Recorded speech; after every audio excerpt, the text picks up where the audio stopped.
Hello, I want to talk about etc. It's a very common abbreviation. It means and so on, and we use it a lot in formal writing and in informal and in informal writing. So there are some rules for using etc. I will just touch on them briefly. What I really want to talk about is how you use etc. or why you use etc. So first, quickly a rundown of the rules. The first rule is when we put etc. at the end of a list, it means that the list is incomplete.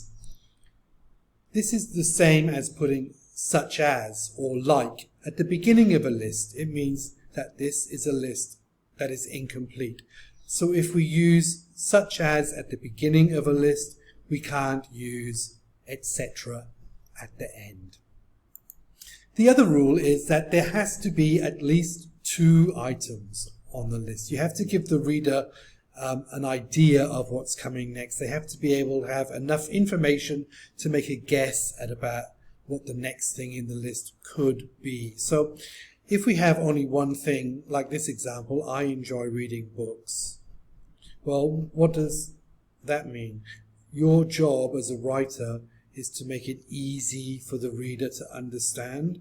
And this is difficult because does it mean I enjoy reading books, magazines, etc.? Or does it mean I enjoy reading books, playing tennis, etc.? So more than one item. And because the reader can guess what might be coming next, which is why the third rule is everything in the list must belong to the same category of things. This gives the reader a sporting chance of guessing what could be added to the list. So for example, proof of marriage, building plans, cell phones. I mean, it's impossible to guess what the next thing is. So this is why we can only use etc. to end a list that the reader can reasonably be expected to guess what goes on the end of it. And this brings us to the how or the why. What sort of user are you? Are you a lazy user of etc.? Or are you an efficient user of etc.? Let's look at what the lazy user might do. We see this sometimes in student essays. The writer has set up the situation where it's about social problems, so a list of social problems. That's good: housing, unemployment, etc. Well, as a reader, I'm wondering, what does that etc. mean? Does it mean that the writer knows what the other social problems are, but is choosing not to tell me? Or does the writer not know what they are either, and has just put etc. so that if there are other things, yeah, that's covered it, but they can't actually think of them at the moment of writing? Which is fair enough in maybe a test environment, writing an essay under time conditions. It might be tempting, but don't. It looks quite weak. So I would avoid using etc. if you actually do not know what the other things on the list are. If you can't guess what they are, then neither can the reader. So avoid using etc. in those circumstances. One note about punctuation.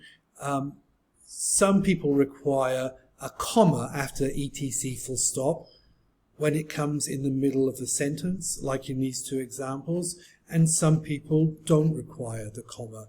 If you're writing for a publication, a school or a business, you will need to check their style guide and see if they require the comma or not. Which brings us to the efficient user. This is really how you should be using etc. You have to have a fair expectation that the reader will be able to fill in the rest of the list from their own general knowledge. So in some parts of the world, it's not unreasonable to expect that the reader will know that the United Kingdom, in the first example here, is made up of England, Wales, Scotland and Northern Ireland. So there's no need to write it out in full, because this is common general knowledge. And likewise, In the second example, if you're writing for an engineer, a management or business audience, then SWOT is something you could expect them to know: strengths, weaknesses, opportunities, threats. So you don't need to write it out in full. You could write strengths and weaknesses, etc., and reasonably expect the reader to know what the other two things are. Alternatively, you have mentioned in a previous paragraph or a previous part of your writing what the four things are, and in order not to repeat yourself every time naming the four things, you can use etc. So that's how you can use etc. I hope you've found it useful. Thank you very much for watching this screencast. If you have anything to add about etc., please share it in the comments, share the knowledge, and thanks again for watching.